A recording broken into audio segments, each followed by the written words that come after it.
नमस्कार मित्रांनो, शेतकरी ब्लॉगमध्ये आपलं स्वागत आहे मित्रांनो. हा जो दिसत आहे हा आपला मक्काचा प्लॉट आहे. पाहू मित्रांनो, मक्काच्या क्वालिटी पाहू शकतो मित्रांनो. आपण खत गेल्या 10-15 दिवस झाले खत वगैरे लागवड केली होती आपण, युरिया खत. मित्रांनो, मकाची क्वालिटी लगेच चेंज झाली मित्रांनो. मकाची क्वालिटी म्हणजे एकदम एकच नंबर झाली मित्रांनो.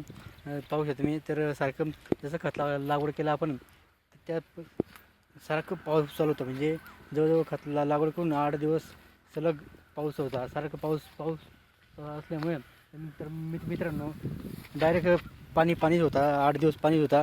तर आता आपल्याला खत वगैरे लागवड करून, तर मित्रांनो सारखा पाऊस असल्यामुळे तर आपण जे काही खत होतं ते खत आपण पूर्णपणे लागवड करून घेतलेलं आहे.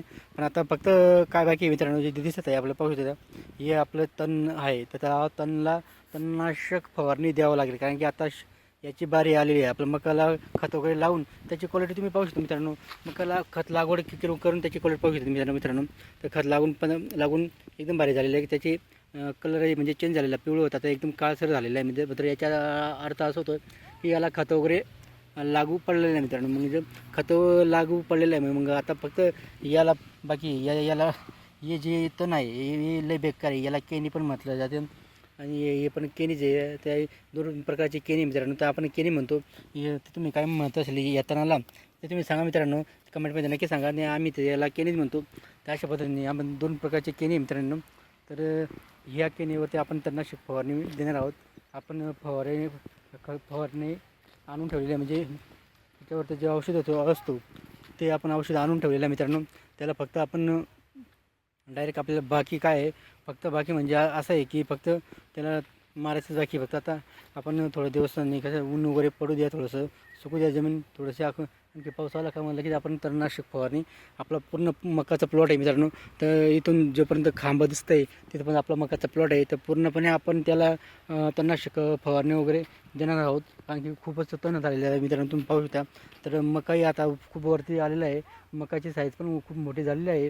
तर आता काय अडचण नाही मित्रांनो. आपल्याला चांगल्या पद्धतीने आपण तणनाशक फवारणी मारू शकतो. त्यासाठी आपण हा मका पिकावला मित्रांनो. पूर्ण प्लॉट आहे तर त्याला आपण व्यवस्थितपणे पूर्ण युरिया खत लागवड करून घेतलं आहे. आणि युरिया खत लागवड करून खूप चांगलं फायदा झालेला आहे मित्रांनो. म्हणजे फायदा असा झाला आहे की लागू झालेलं आहे बाबा. ते मकाची क्वालिटी पण चेंज झाली मित्रांनो. तर फक्त तणनाशक फवारणी देण्याची खूप गरज आहे. कारण तणनाशक आता फवारणी द्यायचा वेळ आलेली आहे मित्रांनो. तणनाशक फवारणी झाली का मग परत 15 ते 20 दिवसांनी परत आपल्याला मकाला एक डोस द्यायचा मित्रांनो खताचा, युरिया खताचा. तर अशा पद्धतीने आपल्या वेळेवर खतं वगैरे आणि पाणी जर वेळेवर येत असेल तर काय अडचण नाही मित्रांनो. तर आपण वेळेवर खतं पाणी देऊ मित्रांनो. व्हिडिओ आवडले तर लाईक शेअर करा, चॅनलला सबस्क्राईब करा. जय जवान जय किसान.